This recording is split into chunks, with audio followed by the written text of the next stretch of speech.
Hello দর্শক বন্ধুরা, কেমন আছো তোমরা? আজকের ভিডিওতে আমরা আলোচনা করব মধু সম্পর্কে। মধু খেলে আমাদের শরীরে কি কি উপকারিতা হয় এবং এর ভিতরে কি কি উপাদান আছে সেই বিষয়ে ইসলামিক দৃষ্টিভঙ্গি এবং বৈজ্ঞানিক তথ্যসহ বিস্তারিতভাবে জানাবো। তাই ভিডিও শেষ পর্যন্ত আমাদের সাথেই থাকো। দর্শক বন্ধুরা, মধু হচ্ছে আল্লাহর এক অমূল্য দান। আল্লাহ তাআলা পবিত্র কোরআনে সূরা নাহল এর 69 নম্বর আয়াতে বলেছেন, যাদের পেট থেকে এক পানীয় বের হয় যা বিভিন্ন বর্ণের, তাতে মানুষের জন্য আরোগ্য রয়েছে। এখান থেকে আমরা বুঝতে পারি মধুর মধ্যে রয়েছে অসাধারণ ঔষধি গুণাগুণ। এখন চলুন জেনে নিই মধুর ভিতরে কি কি থাকে। মধুর ভিতরে থাকে প্রকৃতির শর্করা, ভিটামিন যেমন বি কমপ্লেক্স, ভিটামিন সি, খনিজ পদার্থ যেমন আয়রন, ক্যালসিয়াম, ম্যাগনেসিয়াম, পটাশিয়াম এবং শক্তিশালী অ্যান্টিঅক্সিডেন্ট। বন্ধুরা, মধুর উপকারিতা। 1 নম্বরে রয়েছে শক্তির উৎস। প্রতিদিন সকালে 1 চামচ মধু খেলে শরীর দ্রুত শক্তি ফিরে পায়, কারণ এতে প্রকৃতির চিনি আছে যা শরীরে সাথে সাথেই এনার্জি যোগায়। 2 নম্বরে রয়েছে রোগ প্রতিরোধ ক্ষমতার বৃদ্ধি। মধুর অ্যান্টিঅক্সিডেন্ট শরীরের ভিতরে থেকে টক্সিন দূর করে এবং আমাদের ইমিউনিটি সিস্টেমকে শক্তিশালী করে। 3 নম্বরে রয়েছে কাশি ও গলার সমস্যা দূর করে।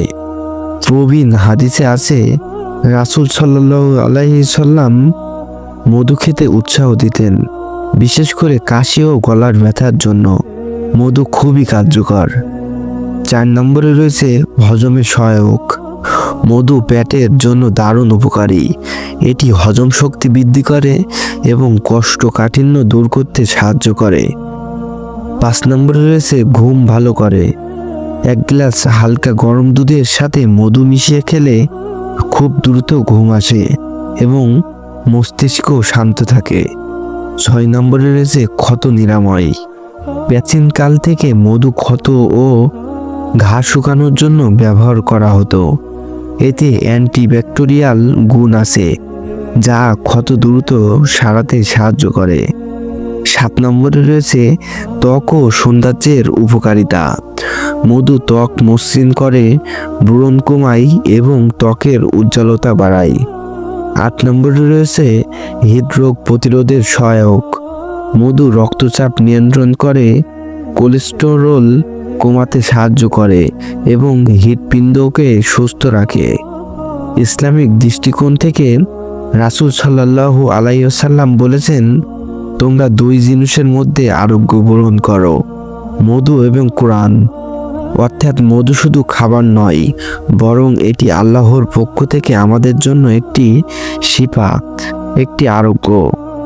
তাহলে দর্শক বন্ধুরা, এখন আমরা বুঝতে পারছি মধু খেলে আমাদের শরীর কত ধরনের উপকার পায় এবং কেন ইসলামেও এটিকে এত গুরুত্বপূর্ণ দেয়া হয়েছে। তাই নিয়মিত মধু খাওয়ার অভ্যাস করুন এবং সুস্থ থাকুন। যদি ভিডিওটি ভালো লাগে তাহলে অবশ্যই লাইক দেবে, কমেন্টে জানাবে তুমি প্রতিদিন মধু খাও কিনা, আর শেয়ার করতে ভুলবেন না।